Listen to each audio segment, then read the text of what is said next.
Hello, welcome you all to अफबाऊ। हम इसरो 2018 के साइंटिस्ट भी केमिस्ट्री के पेपर सॉल्व कर रहे थे।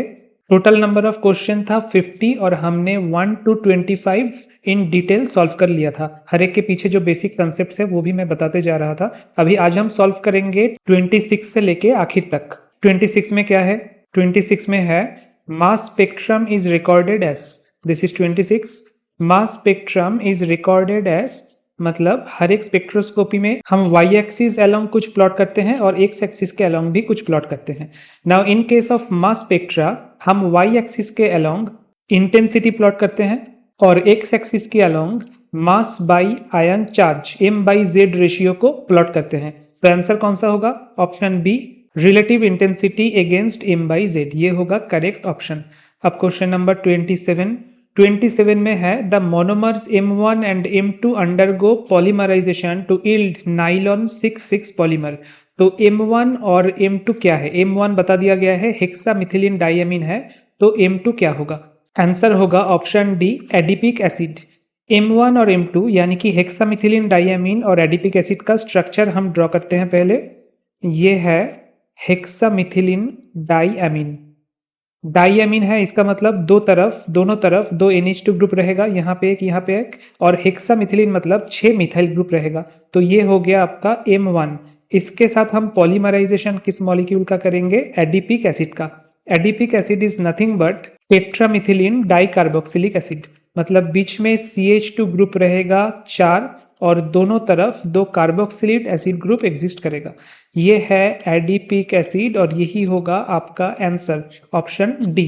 एडिपिक एसिड और हेक्सामिथिलीन डाइअमीन, इन दोनों का पॉलीमराइजेशन होने के बाद हमारे पास मिलता है नाइलॉन 6,6 दिस पॉलीमर। इसका स्ट्रक्चर आप ड्रॉ कर लो। NH यहाँ पे सिंपली एक वाटर मॉलिक्यूल आप निकाल देना बीच में से, तो आपका ये पॉलीमर अपने आप बन जाएगा। C डबल बॉन्ड O, यहाँ पे CH2 होल 4 और यहाँ पे C डबल बॉन्ड O, बस। तो ये है आपका पॉलीमर का स्ट्रक्चर और यहाँ पे एक N दे दीजिएगा, मतलब कितना नंबर ऑफ मॉलिक्यूल्स आपको पता नहीं तो इसीलिए N। और ये कैसे फॉर्म हुआ? हेक्सामिथिलीन डाइअमीन के यहाँ पे जो NH2 है, NH2 और एडिपिक एसिड के लेफ्ट हैंड साइड या राइट हैंड साइड, कोई एक साइड का जो OH ग्रुप है, यहाँ से एक H और यहाँ से ये OH ग्रुप, दोनों मिलके एक वाटर मॉलिक्यूल रिलीज होगा फॉर एवरी 2 मॉलिक्यूल्स। ठीक है, तो यहाँ पे बीच में आप देखो ये जो लिंकेज है NH लिंकेज और यहाँ पे CO लिंकेज, यहाँ पे मिसिंग क्या है? एक OH मिसिंग है और एक H मिसिंग है, मतलब ये दोनों वाटर बना के निकल चुका है। And this is called a polyamide linkage. CONH2 को बोला जाता है एमाइड लिंकेज। अब नेक्स्ट क्वेश्चन नंबर 28 में क्या है? Donnan membrane equilibrium is related to, ये मैक्रोमोलिक्यूल्स चैप्टर में आपको मिल जाएगा। मैक्रोमोलिक्यूल से ही ये क्वेश्चन है, लास्ट क्वेश्चन भी वही से था, पॉलीमर या मैक्रोमोलिक्यूल्स चैप्टर। कोई भी फिजिकल केमिस्ट्री के किताब में आपको मिल जाएगा। केएल कपूर वॉल्यूम 5 में ये मिल सकता है आपको। केएल कपूर मेरे ख्याल से वॉल्यूम 5 में होगा, एकदम आखिरी का पहले वाला चैप्टर या आखिरी चैप्टर। डोनन मेम्ब्रेन इक्विलिब्रियम किसके साथ रिलेटेड है? This is related to conductivity of polymers. कोई पॉलीमर मॉलिक्यूल कंडक्टिंग है भी या नहीं, और अगर है तो उसका पैरामीटर क्या है वो चेक करने के लिए Donnan membrane equilibrium is an important technique. So answer होगा option C.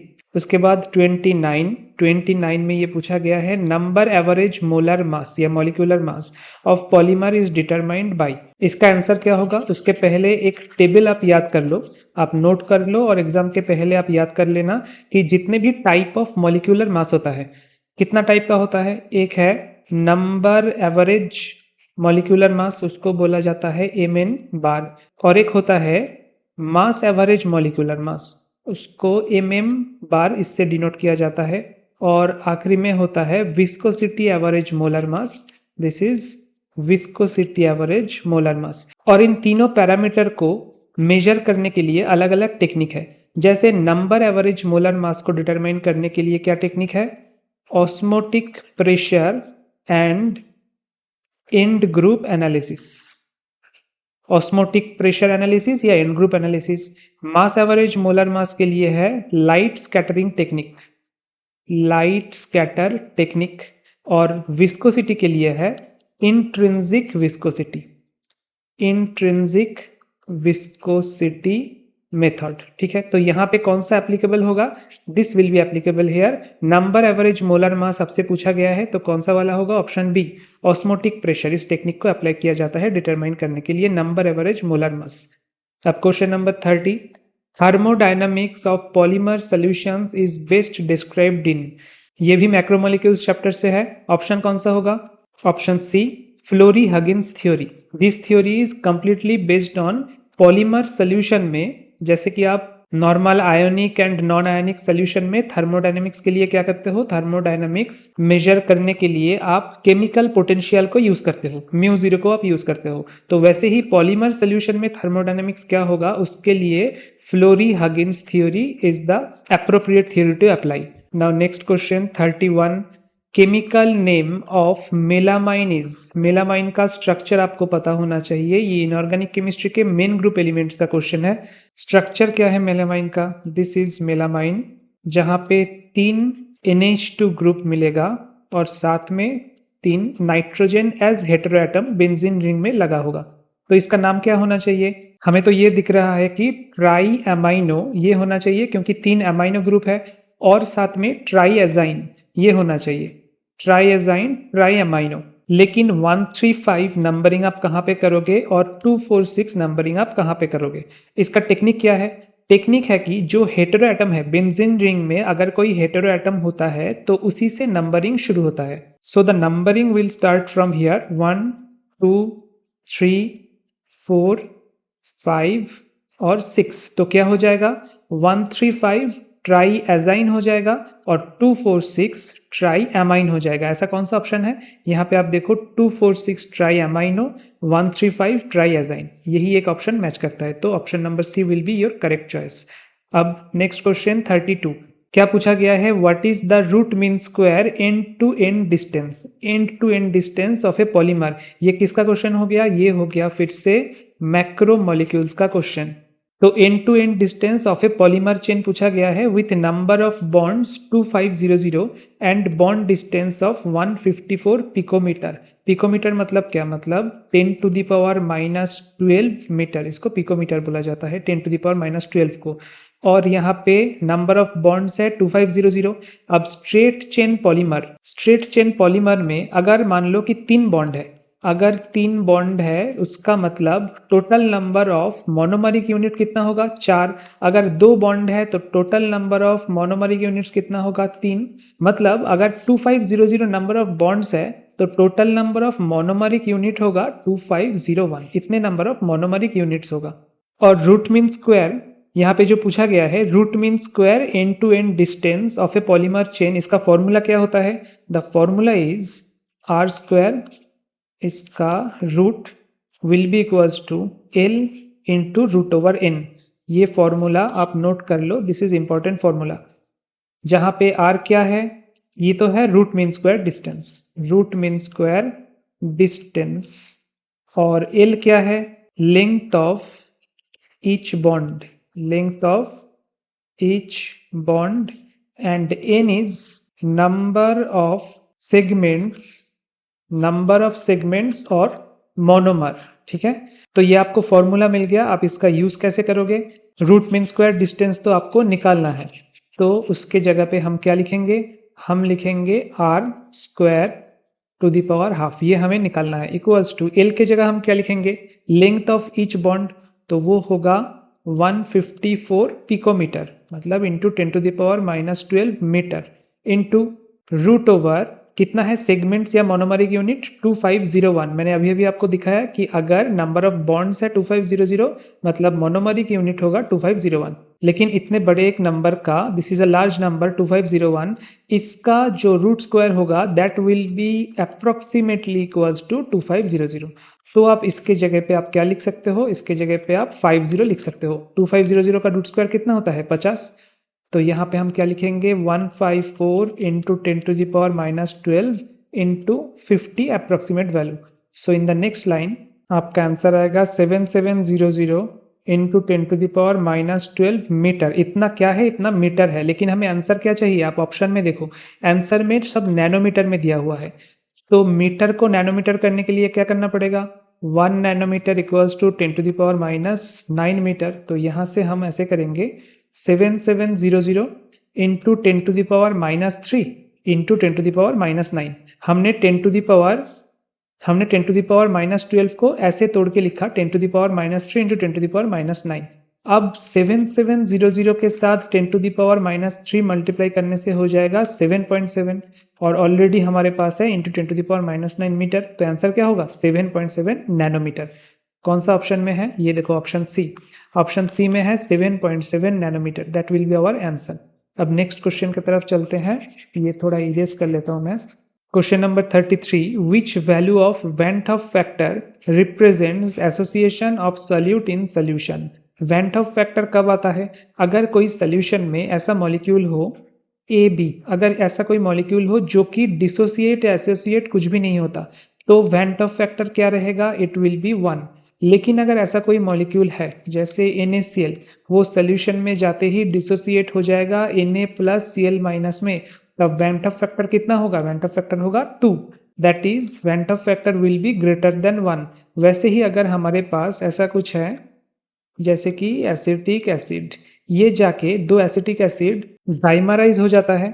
In benzene solution specially acetic acid dimerisation हमें देखने को मिलता है। और वो कैसे होता है? CH3 बॉन्ड C, यहाँ पे डबल बॉन्ड O, यहाँ पे OH, दूसरे तरफ से भी CH3, यहाँ पे OH और यहाँ पे double bond O।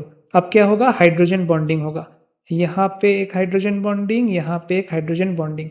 For this intermolecular hydrogen bonding क्या हो गया? एसिटिक एसिड का डाइमराइजेशन हो गया। तो इन दिस केस वैन ट फैक्टर क्या होगा? I विल बी हाफ, यानी कि I will be less than 1।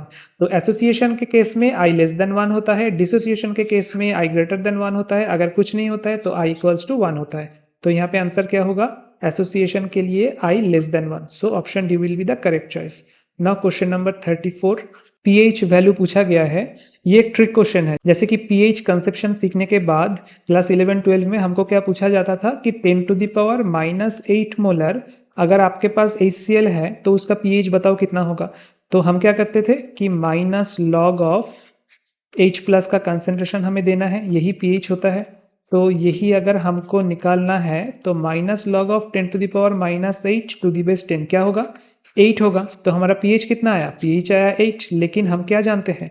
PH अगर 7 से कम हो तो ही हम उसको बोलेंगे एसिडिक सोल्यूशन, और अगर पीएच 7 से ज़्यादा हो तो उसको हम बोलेंगे बेसिक सोल्यूशन। ये क्या आ गया? हमारे पास 8 आ गया, लेकिन है ये HCl सोल्यूशन। तो ये HCl कैसे बेसिक सोल्यूशन का पीएच दे सकता है? तो this is a trick question because in this particular formula जब हम यूज कर रहे हैं तो हम एक्वस सोल्यूशन में वाटर के पास H प्लस का जितना कंसेंट्रेशन है उसको इग्नोर कर रहे हैं, जो कि लोअर कंसेंट्रेशन में नहीं करना चाहिए। वाटर के पास क्या है? H plus and OH minus दोनों ही है, और एट 25 डिग्री सेंटीग्रेड टेम्परेचर इन दोनों का मल्टीप्लीकेशन कितना होगा? इसको हम बोलते हैं आयनिक प्रोडक्ट। आपको याद है 10 टू द पावर माइनस 4, ये है आयनिक प्रोडक्ट। तो H प्लस का कंसेंट्रेशन होगा 10 to the power minus 7 molar, OH minus का भी कंसेंट्रेशन होता है 10 to the power minus 7 molar. तो in this case 10 to the power minus 8 के साथ 10 टू द पावर माइनस 7 को ऐड करके फिर उसका लॉग वैल्यू अगर आप लोगे, माइनस लॉग वैल्यू अगर आप लोगे, तो आप देखना कि आएगा 6.97 या 98 के आसपास। तो क्या होगा answer? Answer will B C, 6.98। ये होगा आपका पीएच। अब next question, question number 35।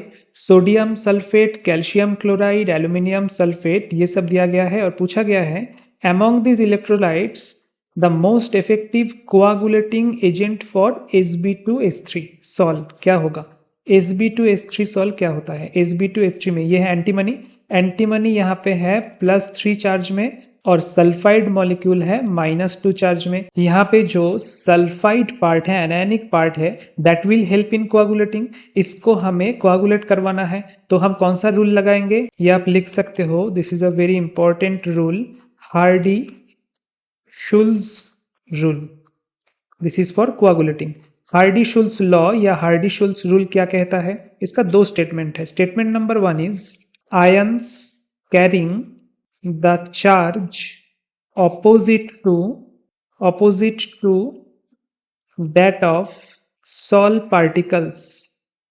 Sol particles का जो चार्ज है उसका ऑपोजिट चार्ज होना चाहिए, आर इफेक्टिव फॉर कोआगुलेशन।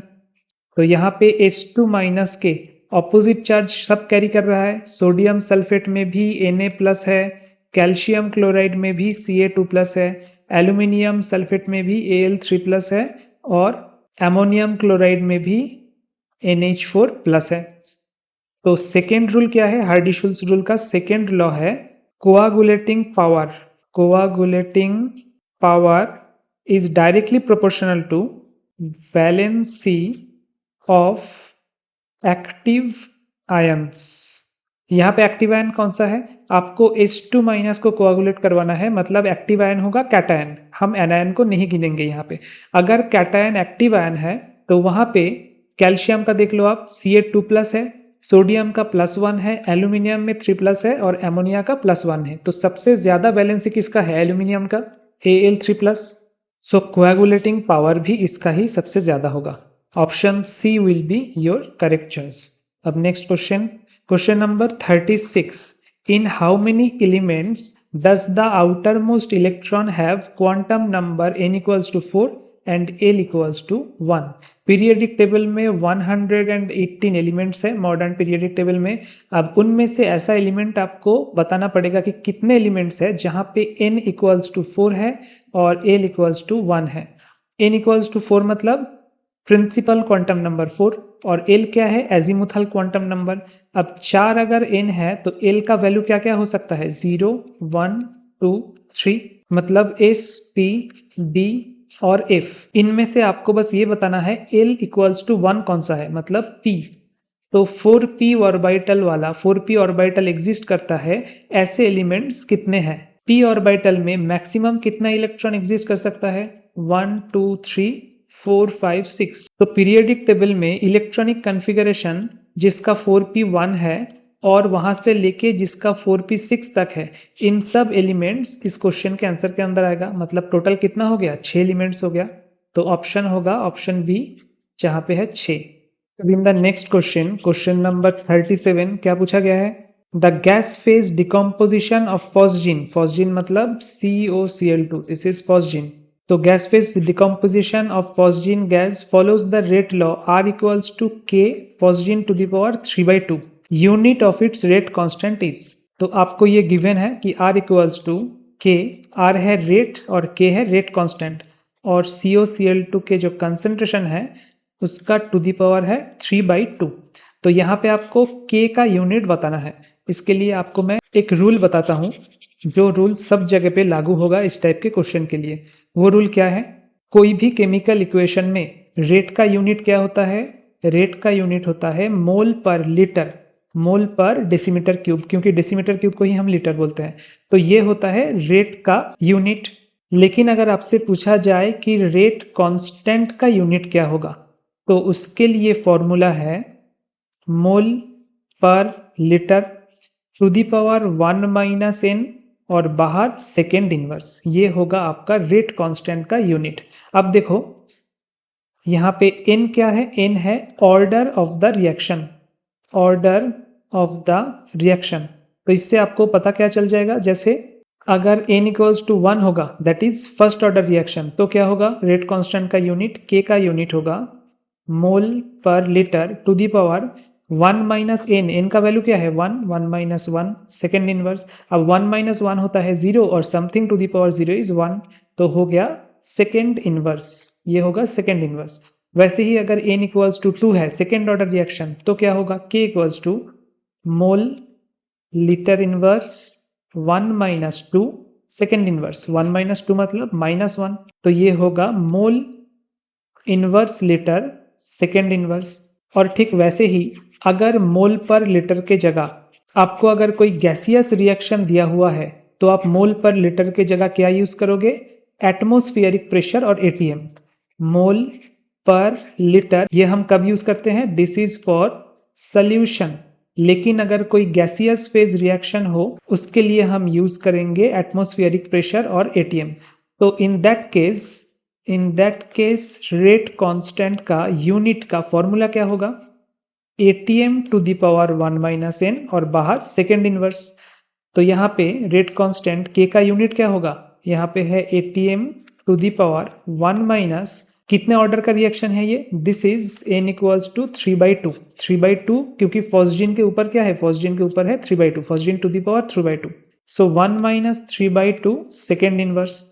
तो आंसर होगा आपका ATM that is atmosphere to the power minus half और सेकेंड इनवर्स। ऐसा कौन सा ऑप्शन में है, option number D, option number D में है atmosphere to the power minus half second inverse. अब नेक्स्ट क्वेश्चन की तरफ चलते हैं। क्वेश्चन नंबर 38 में पूछा गया है the vapour pressure of pure liquid solvent is 0.8 atm on addition of a non-volatile solute X its vapor pressure drops to 0.6 atm।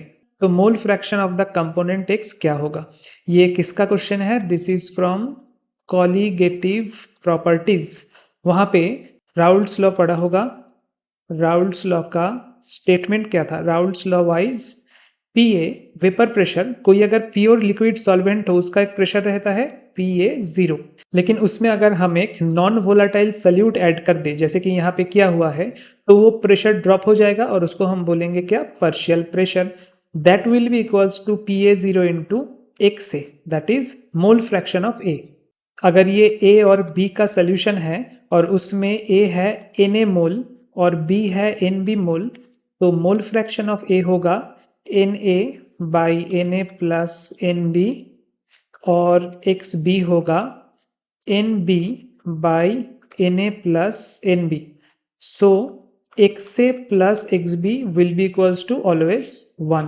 अब ये दोनों इंपॉर्टेंट इक्वेशन तो हमें मिल गया, एक ये राउल्ट्स लॉ वाला इक्वेशन मिल गया और ये मोल फ्रैक्शन वाला इक्वेशन मिल गया। हमें और एक चीज चाहिए, वो है lowering of vapour pressure, lowering of vapour pressure of pure solvent. यहाँ पे प्योर सॉल्वेंट का वेपर प्रेशर कितना था, वेपर प्रेशर था प्योर सॉल्वेंट का 0.8 atm। अब जब हमने एक नॉन वोलाटाइल सल्यूट को ऐड किया तो वेपर प्रेशर क्या हो गया, लो होके हो गया 0.6। तो लोअरिंग ऑफ वेपर प्रेशर कितना हुआ, डेल्टा पी हो गया 0.8 minus 0.6 equals to 0.2 atmospheric pressure. अब हम इसको as a relative lowering of vapour pressure express करेंगे, कैसे, डेल्टा पी है सिर्फ lowering of vapour pressure, relative lowering कब होगा, जब हम इसको PA0 से डिवाइड करेंगे, ये हो गया हमारा relative lowering of vapour pressure. तो this will be equals to PA0 minus PA by PA0। तो इसको हम ऐसे लिख सकते हैं 1 माइनस PA बाई PA0। अब नेक्स्ट स्टेप में 1 माइनस, अब देखो PA के जगह हम क्या लिख सकते हैं, ये है राउल्ट्स लॉ, राउल्ट्स लॉ में PA equals to PA0 into X है, मतलब PA बाई PA0 क्या होगा, एक्स से होगा। अब इन द नेक्स्ट लाइन इसको हम XB से रिप्लेस कर सकते हैं क्योंकि according to this equation XA plus XB equals to 1। So 1 minus X से क्या होगा, XB होगा। तो हमारे पास और एक इक्वेशन आ गया कि delta P by PA0 equals to XB। अब देखो लेफ्ट हैंड साइड का वैल्यू हमें पता है क्योंकि डेल्टा P क्या है, relative lowering of vapour pressure, vapour pressure कितना कम हो गया, 0.8 था अब हो गया 0.6, इतना कम हो गया। प्योर वेपर प्रेशर कितना था, 0.8 एटमोस्फियर था। So it will be equals to XB, आप कैलकुलेट करोगे तो आएगा 1/4। This is your XB mole fraction of solute. अब ऑप्शन में 1/4 कहाँ पे है, देखो ऑप्शन में ये है 0.25, ऑप्शन नंबर सी पे, तो 0.25 मतलब 1/4, that will be your correct option. अब नेक्स्ट क्वेश्चन, क्वेश्चन नंबर 39 में पूछा गया है the frequency of radiation in centimetre inverse required to vibrationally excite a molecule from nu equals to 0 to nu equals to 1। तो this is from simple harmonic oscillator, ये आपको बैनवेल में मिल जाएगा, NM बैनवेल में, बहुत अच्छा चैप्टर है। सिंपल हार्मोनिक ऑसिलेटर का रूल क्या है, एनर्जी को हम ऐसे एक्सप्रेस कर सकते हैं n plus half h by 2 pi root over k by mu. यहाँ पे h क्या है, प्लैंक्स कांस्टेंट, k है फोर्स कांस्टेंट एंड म्यू है reduced mass, that is m1 m2 by m1 plus m2, ये है रिड्यूस्ड मास, ठीक है, ये छोड़ देते हैं। अब n क्या है, this n is nothing but energy state, this is energy state, जो कि क्वेश्चन में न्यू इक्वल्स टू 0 से न्यू इक्वल्स टू 1 इस टाइप से एक्सप्रेस किया गया है। हम इसको n इक्वल्स टू 0 से n इक्वल्स टू 1 मानेंगे और n से ही एनर्जी स्टेट को डिनोट करेंगे। तो इस इक्वेशन में क्या होगा, n plus half h by 2 pi root over k by mu.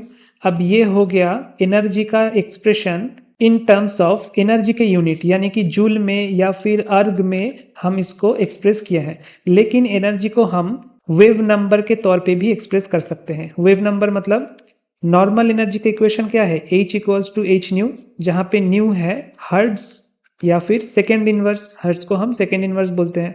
अब देखो H C by lambda, nu के जगह हम c बाई लैम्डा भी लिख सकते हैं। सो E equals to H C by lambda, जहाँ पे c है लाइट का velocity, c is velocity of light that is 3 into 10 to the power 8 metre per second, और nu is wavelength, this is nothing but wavelength.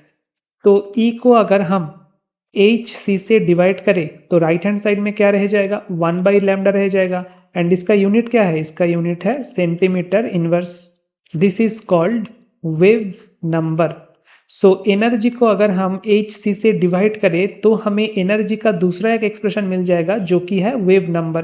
तो exactly हम यहीं पे wave number के तौर पे ही एनर्जी को एक्सप्रेस करेंगे। तो हमें क्या करना होगा, हमें बोथ साइड को एच सी से डिवाइड करना पड़ेगा। यहाँ पे भी एच सी से, यहाँ पे भी एच सी से डिवाइड करेंगे तो ये बन जाएगा एनर्जी का नया एक्सप्रेशन, और यहाँ पे होगा n plus half 1 by 2 pi सी, क्योंकि एच एच यहाँ पे कैंसिल हो गया, तो 1 by 2 pi C root over K by mu. ये हो गया सेंटीमीटर इनवर्स में हमारा एनर्जी का एक्सप्रेशन।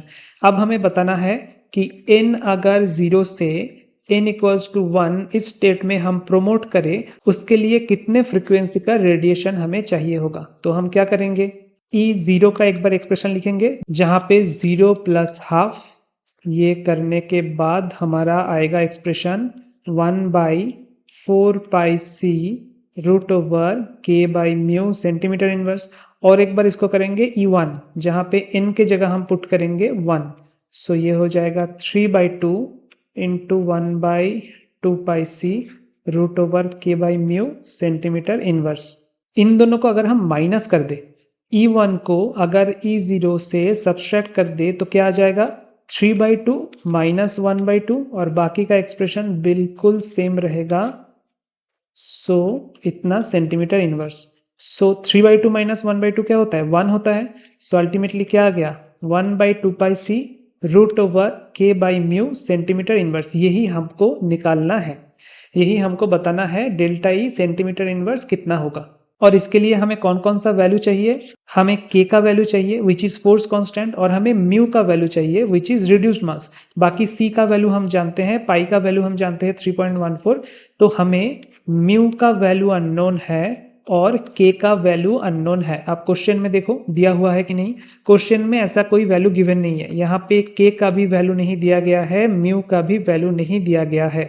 और अगर आप थोड़ा सा इसको छानबीन करोगे, इसलिए मैं कहता हूं कि प्रीवियस ईयर का CSIR नेट और GATE question, at least previous 10 years का CSIR नेट और 10 ईयर्स का गेट, ये आपको हमेशा प्रैक्टिस में रखनी चाहिए, क्योंकि यहीं से क्वेश्चन बहुत बार रिपीट होता है। This is the exact question. Question number 39 को कहां से लिया गया है, 2011 के गेट के केमिस्ट्री पेपर से इस क्वेश्चन को कॉपी किया गया है, but without the proper data.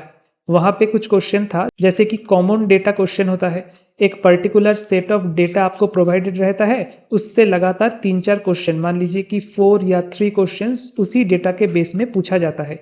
तो वैसे ही एक क्वेश्चन है दिस क्वेश्चन नंबर 39, जहां पे आपको k का वैल्यू दिया गया था वहां पे, और म्यू का भी वैल्यू दिया गया था, लेकिन यहाँ पे वो k और म्यू का वैल्यू बिना ही देके क्वेश्चन पूछ लिया गया है। और आप 2011 के गेट के वो क्वेश्चन पेपर में देखोगे तो एग्जैक्टली इसी क्वेश्चन में k का वैल्यू कितना प्रोवाइडेड है, k का वैल्यू है 8 into 10 to the power 2 that is 800 newton per metre, और म्यू जो कि रिड्यूस्ड मास है उसका वैल्यू प्रोवाइडेड है 2 into 10 to the power -26 kg।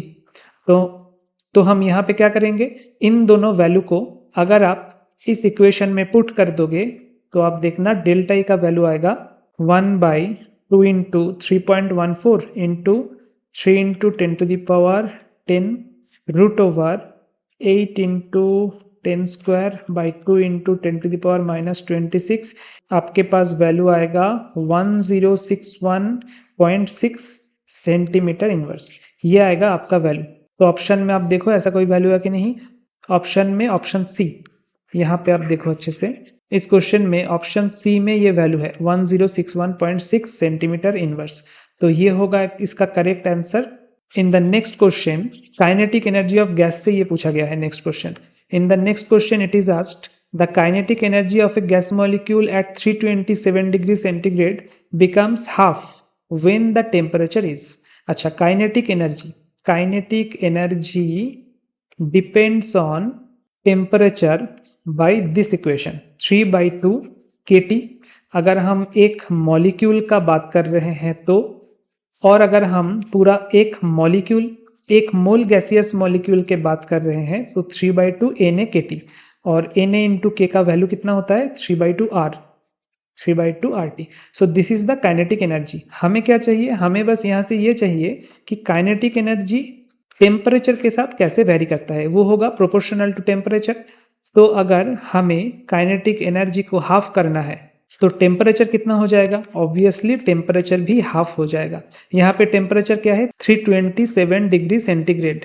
अब यहाँ पे ट्रिक ये है कि आप इसको केल्विन में कन्वर्ट करना मत भूलिएगा, क्योंकि ये जो टेम्परेचर है this temperature is in absolute scale, that is in kelvin scale.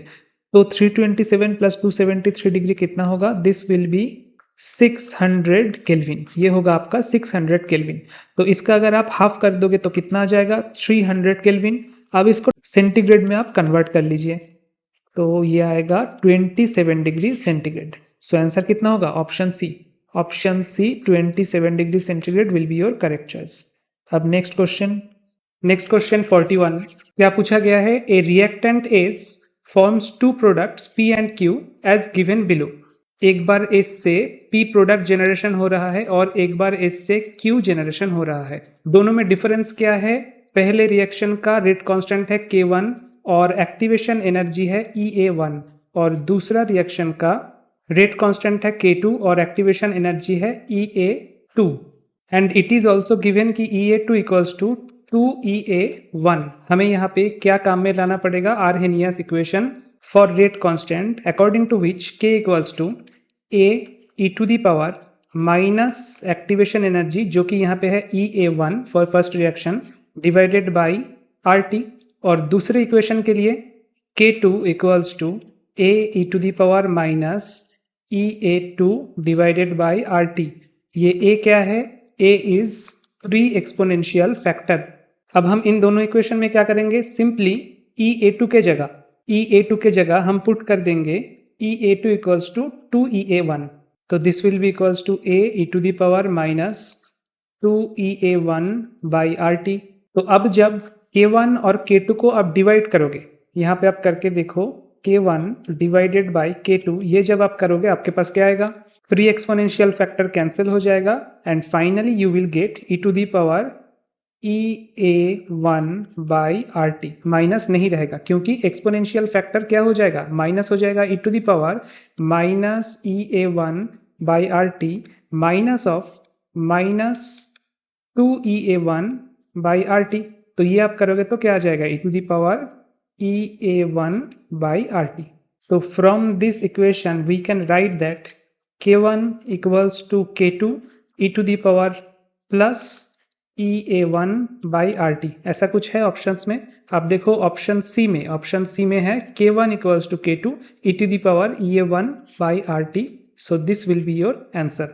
अब क्वेश्चन नंबर 42 क्या पूछा गया है, a 150 watt heater was placed in 1 kg of methanol and turned on the switch for exactly 1 minute. यहीं से आपको बहुत सारा इन्फॉर्मेशन मिल जाएगा। आप जब न्यूमेरिकल करोगे तो आप ये हैबिट जनरेट करना अपने में कि एक एक लाइन पढ़ने के बाद उस लाइन से आपको गिवन इन्फॉर्मेशन क्या मिल रहा है वो आप लिखते जाना। जैसे कि इसी लाइन से फ्रॉम दिस फर्स्ट लाइन हमको क्या मिल रहा है कि 150 वाट हीटर है हमारे पास, और वाट मतलब क्या, watt is a unit of power and this is equals to joule per second. मतलब जो हीटर है वो 1 सेकेंड में 150 joule power heat energy produce कर सकता है। Second, this heater has been placed in 1 kg of methanol, 1 kg CH3OH है।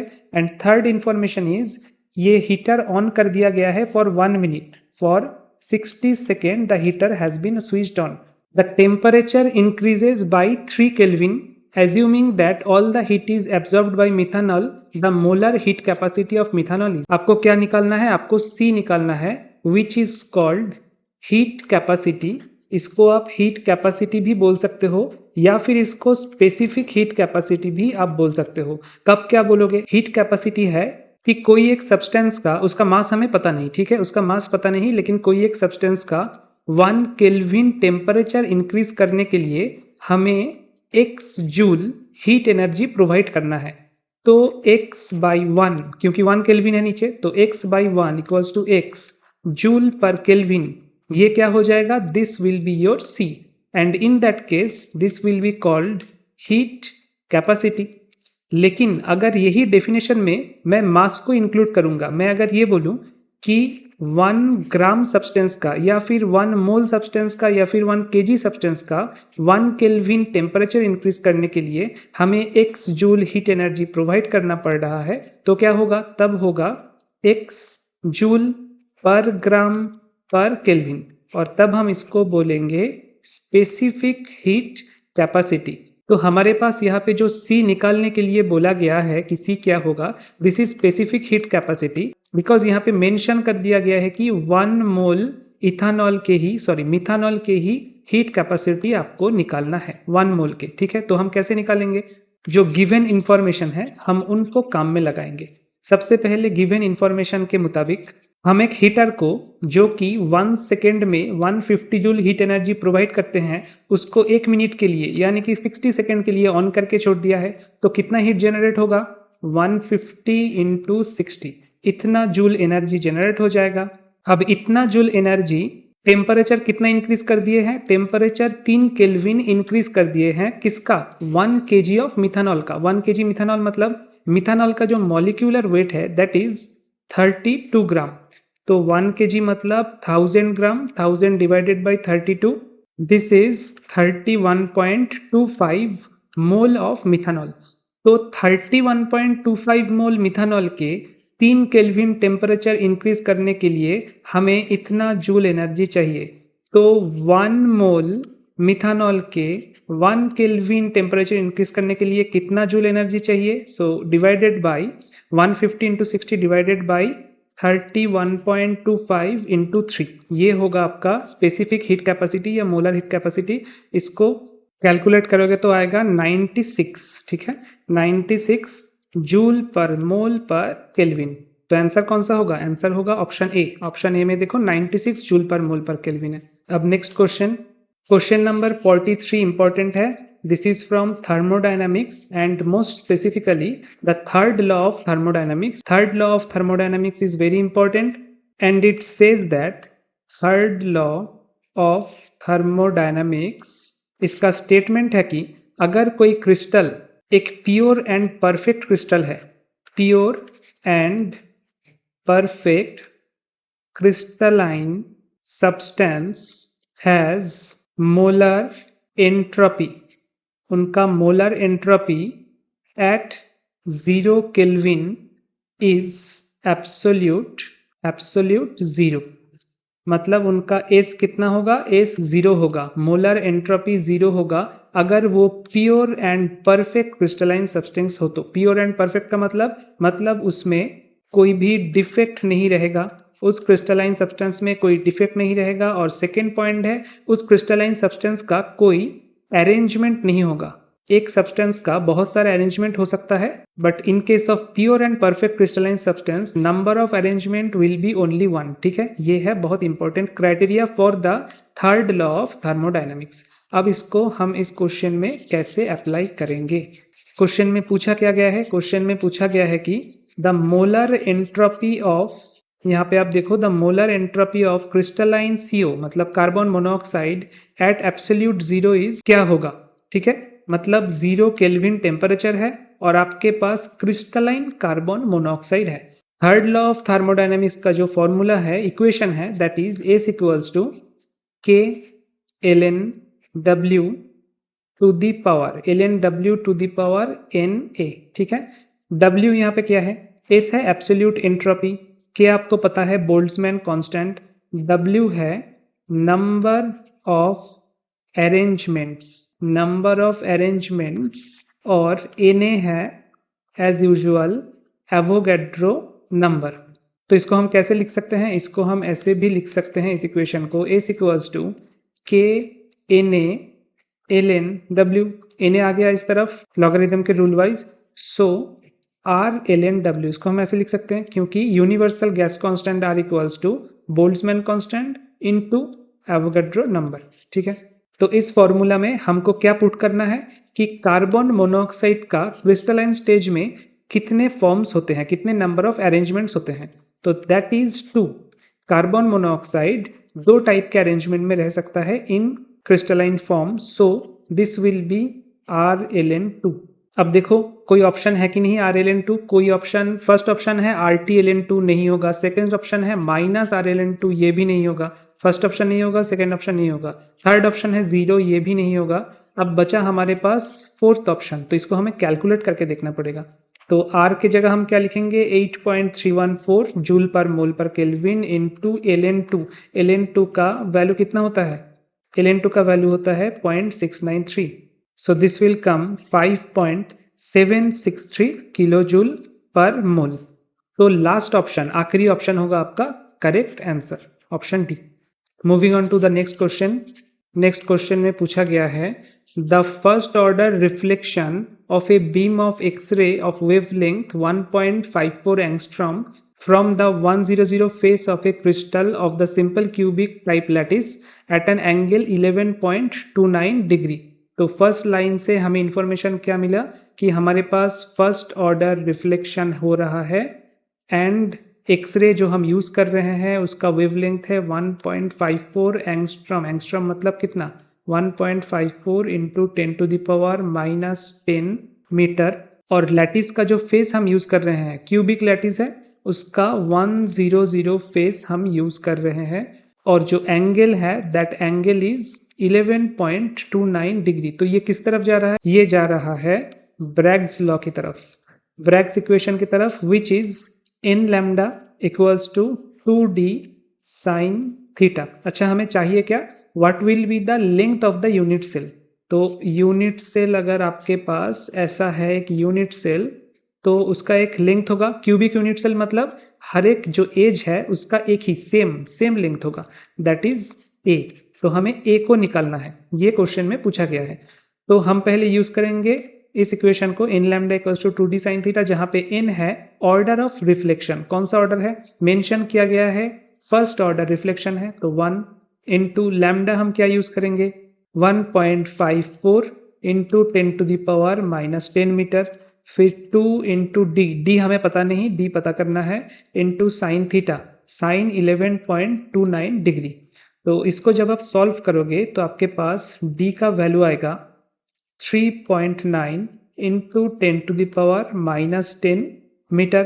तो आपको अगर डी दे दिया जाए, आपके पास अगर डी है, आपको क्या निकालना है, यूनिट सेल लेंथ ए निकालना है। उसके लिए रिलेशन क्या है, उसके लिए रिलेशन है 1/d² equals to h² plus k² plus l² by a², जहाँ पे h k l है मिलर इंडिसेस, जो कि डिपेंड करता है ये किस प्लेन का हम बात कर रहे हैं। हम किस प्लेन का बात कर रहे हैं, हम 100 इस प्लेन का बात कर रहे हैं। तो नेक्स्ट लाइन में क्या होगा, 1/d² equals to 1² plus 0² plus 0² by a²। तो यहाँ से आ जाएगा आपका a इक्वल्स टू डी, मतलब d का जो वैल्यू निकला है that is exactly will be your answer. D का वैल्यू है 3.9 इंटू 10⁻⁻10 मीटर, ऐसा कुछ है ऑप्शन में। ऑप्शन में सब सेंटीमीटर में है, तो हम इसको सेंटीमीटर में कन्वर्ट करते हैं, क्या हो जाएगा 3.9 इंटू 10⁻⁻8 सेंटीमीटर। तो that will be our first option, option A, ये होगा आपका करेक्ट चॉइस। अब next question, question number 45 is from electrochemistry. If an aqueous solution of 1 molar of the following salt is electrolyzed for 1 hour with 10 ampere current, maximum quantity of the metal will be deposited at the cathode from. Okay, आपको 4 salt दे दिया गया है, उस 4 salt को ही same treatment हम देंगे। क्या करेंगे, एक्वस सोल्यूशन ऑफ दो salt which is in concentration of 1 molar, उसमें से हम 10 एम्पियर करंट पास करेंगे फॉर 1 आवर। ये हमारे पास गिवन इंफॉर्मेशन है। तो कैथोड में कितना सब्सटेंस डिपॉजिट होगा, हर बारी कुछ ना कुछ मेटल डिपॉजिट होगा। यहाँ पे जैसे सिल्वर डिपॉजिट होगा, यहाँ पे टंगस्टन डिपॉजिट होगा, यहाँ पे आयरन डिपॉजिट होगा और यहाँ पे हफनियम डिपॉजिट होगा। तो किसमें सबसे ज्यादा मेटल डिपॉजिट होगा, तो इसके लिए हमें क्या जानना है, इसके लिए हमें Faraday's first and second law का कंसेप्शन होना बहुत जरूरी है। तो फैराडेज फर्स्ट लॉ क्या कहता है, according to Faraday's first law, the amount of substance, the amount of, आप इसको नोट कर लो, the amount of substance deposited और evolved, ये दोनों ऑप्शन क्यों दिया गया है, क्योंकि कैथोड में होता है डिपोजिशन, ये होता है कैथोड में, और एनोड में होता है इवॉल्वेशन of substance.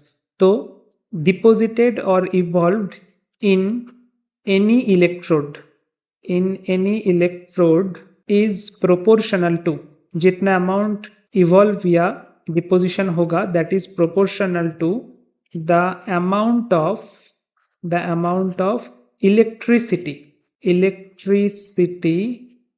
passed through the solution, the electricity passed through the solution। ये है फैराडेज फर्स्ट लॉ। इसको हम मैथमेटिकली कैसे रिप्रेजेंट करेंगे, मैथमेटिकली क्या लिखेंगे, suppose W gram of substance deposit हो रहा है।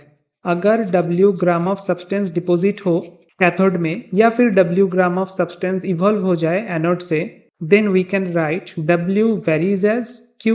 Q क्या है, Q इज द कूलम, कितना कूलम करंट पास हुआ है। जैसे कि हमारे केस में 10 एम्पियर करंट 1 आवर तक हमने पास करवाया है, तो उसका मतलब 10 इंटू 3600, इतना क्या है, इतना है सेकेंड, मतलब 36000, 36,000 कूलम करंट हमने पास करवाया है उस सोल्यूशन से। ठीक है, ये है Q। तो W वेरीजेस Q, उसके अगले लाइन में हम ये लिख सकते हैं W equals to ZQ।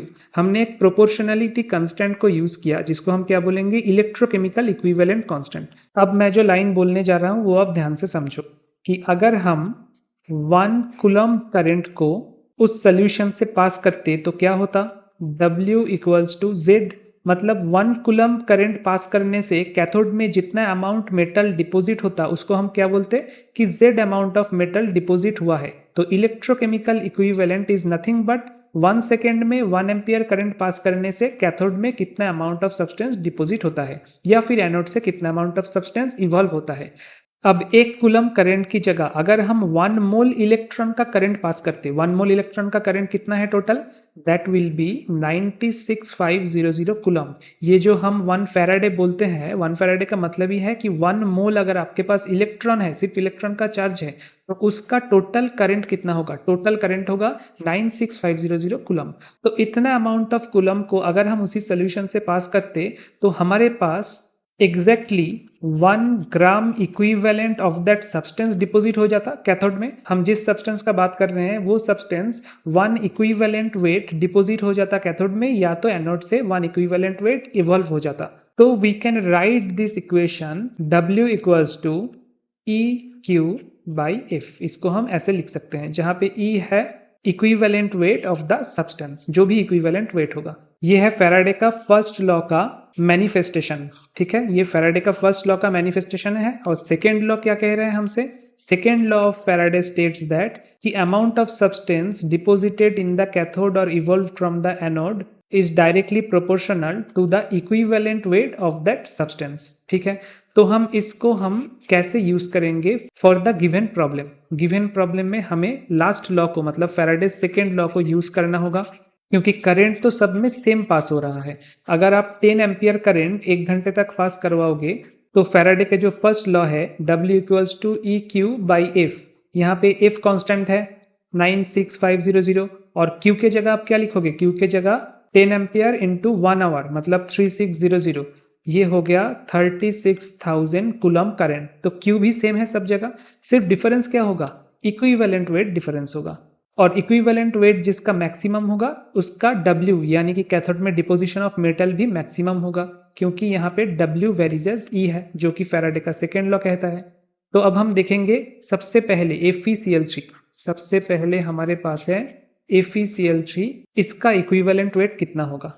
For FeCl3 the number of electrons transferred in the whole process कितना होगा। Fe है +3 फॉर्म में और साथ में 3Cl माइनस है, so total number of electrons involve in the reaction is 3 electron. तो FeCl3 का जो मॉलिक्यूलर वेट है दैट इज 162.5। ये कैसे आया 162.5, आपके पास देखो गिवन है Fe का 56 और क्लोरीन का हमें पता है 35.5।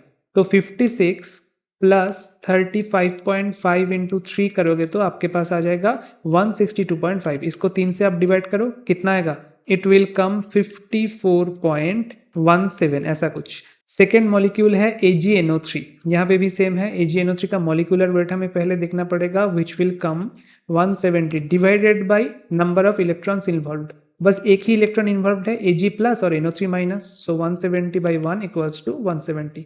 What about compound C, hafnium chloride. Hafnium chloride का मॉलिक्यूलर वेट होगा 320 डिवाइडेड बाय 4, क्योंकि हफनियम है 4 प्लस में और 4 क्लोरीन माइनस है, तो it will come 80। And lastly टंगस्टेन chloride WCl6, इसका मॉलिक्यूलर वेट है 397 डिवाइडेड बाय 6, इक्विवेलेंट वेट आ जाएगा 66.16।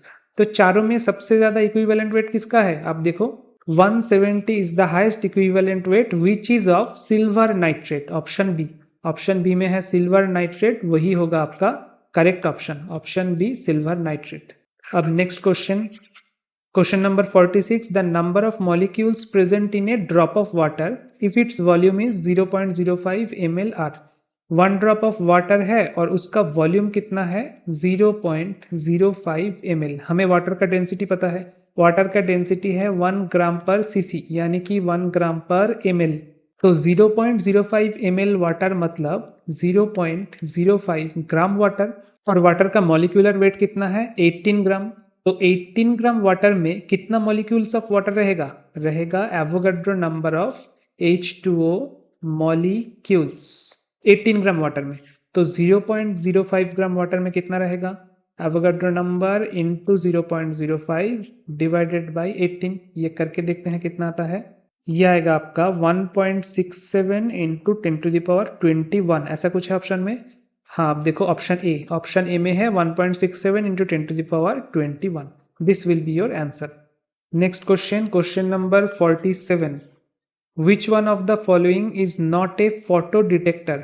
Charge transfer device, photo multiplier tube तो है, सिलिकॉन डायोड भी है, सो बोलोमीटर क्या है ये हमें जानना पड़ेगा। बोलोमीटर क्या है, this is radiation detector, this is radiation detector just like Geiger Muller counter etcetera. तो ये फोटो डिटेक्टर नहीं है, this is radiation detector and it detects radiation by rise of temperature, by rise of temperature. तो that will be bolometer और यही हमारा correct option होगा। इन the next question 48 पूछा गया है, the method used to determine the surface tension of liquid. Surface tension of liquid determine करने के लिए जो इंस्ट्रूमेंट हम यूज करते हैं उसको बोला जाता है स्टैलाग्मोमीटर, उसको हम बोलते हैं स्टैलाग्मोमीटर। और स्टैलाग्मोमीटर यूज करता है कौन सा principle, capillary rise. Capillary rise को इस इंस्ट्रूमेंट में यूज किया जाता है, ऐसा कोई ऑप्शन है, option will be single capillary method, ये होगा आपका करेक्ट चॉइस, ऑप्शन बी।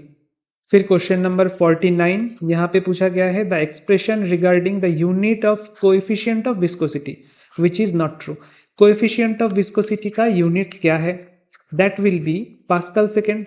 आपको पता होगा विस्कोसिटी या फिर कोएफिशिएंट ऑफ विस्कोसिटी दोनों एक ही चीज है, उसको हम ईटा ऐसे डिनोट करते हैं, और ईटा का यूनिट क्या होता है, unit is pascal second. Pascal क्या होता है, पास्कल होता है प्रेशर का यूनिट, और प्रेशर मतलब न्यूटन पर मीटर स्क्वायर, मतलब कोई एक पर्टिकुलर एरिया के ऊपर आप कितना फोर्स दे रहे हो, फोर्स का यूनिट है न्यूटन और एरिया का यूनिट होता है metre square. So newton per metre square is the unit of pressure, pressure into S मतलब second, that is the unit of viscosity. तो ऐसा कुछ है, ऐसा आप देखो ऑप्शन सी में Newton per metre square second. तो ये तो हो गया सही ऑप्शन। आपको क्या पूछा गया है? The expression regarding the unit of coefficient of viscosity which is not true, मतलब इनमें से कौन सा फॉल्स है ये आपको ढूंढना है। तो एक तो हम Newton per metre square second ऐसे हम लिख सकते हैं। फिर आप देखो बाकी जो ए और बी दोनों यूनिट है ये डाइन में दिया गया है, डाइन में दिया गया है तो हम भी कन्वर्ट कर लेंगे अपने यूनिट को डाइन में। Dyne is nothing but the CGS unit of force. हम जैसे न्यूटन न्यूटन बोलते रहते हैं, वो है एसआई यूनिट। एसआई यूनिट उसको हम अगर सीजीएस में कन्वर्ट करेंगे तो हो जाएगा न्यूटन का डाइन और मीटर का centimetre. So dyne centimetre to the power -2 into second. तो ऐसा कोई ऑप्शन है? हम देखते हैं, हाँ एकदम पहला ऑप्शन, ऑप्शन ए में है डाइन पर सेंटीमीटर स्क्वायर सेकेंड। तो पहला ऑप्शन भी करेक्ट है। तो दूसरा ऑप्शन होगा गलत, ऑप्शन बी में डाइन पर सेंटीमीटर स्क्वायर सेकेंड इनवर्स दिया गया है। तो ये होगा आपका answer, this will be your wrong option. और वही पूछा गया है कौन सा ऑप्शन फॉल्स है, तो इसका आंसर तो बी हो गया। Now what about D? D में क्या है? 1 poise equals to 10 to the power -1 newton per metre square second. ये क्या है? दिस इज विस्कोसिटी का unit which is pascal second. ठीक है, तो पॉइज के बारे में हम थोड़ा जानते हैं कि व्हाट इज पॉइज। पॉइज भी विस्कोसिटी का यूनिट है और इसको हम ऐसे रिप्रेजेंट करते हैं कि 1 pascal second equals to 10 poise. ये आप लिख के रखना, क्योंकि कोई कोई विस्कोसिटी का प्रॉब्लम पॉइज में आता है, कोई कोई विस्कोसिटी का यूनिट पास्कल सेकेंड में आता है। तो 1 पास्कल सेकेंड इक्वल्स टू अगर 10 पॉइज हो तो 1 पॉइज इक्वल्स टू हम क्या लिख सकते हैं? 10 to the power -1 pascal second. और ऑप्शन डी में वही दिया गया है, सो ऑप्शन डी भी करेक्ट है। Only option B is wrong और वही पूछा गया है, so option B will be your correct answer. In the next question or last question of this question paper, the equivalent mass of H3BO3, H3BO3 क्या है? Boric acid, in its reaction with NaOH to form Na2B4O7 is equals to, इसको हम क्या बोलते हैं? Na2B4O7, this is called sodium metaborate। तो ये reaction होने के वक्त H3BO3 का इक्विवेलेंट मास क्या होगा? देखो जब भी H3BO3 और इस टाइप के स्यूडो एसिड का बात आएगा, स्यूडो एसिड किसको बोलते हैं? नॉर्मल एसिड किसको बोलते हैं? नॉर्मल एसिड मतलब जो H+ आयंस को एक्वस सोल्यूशन में देता है, दैट इज नॉर्मल एसिड। ठीक है, H3BO3 का स्ट्रक्चर क्या है?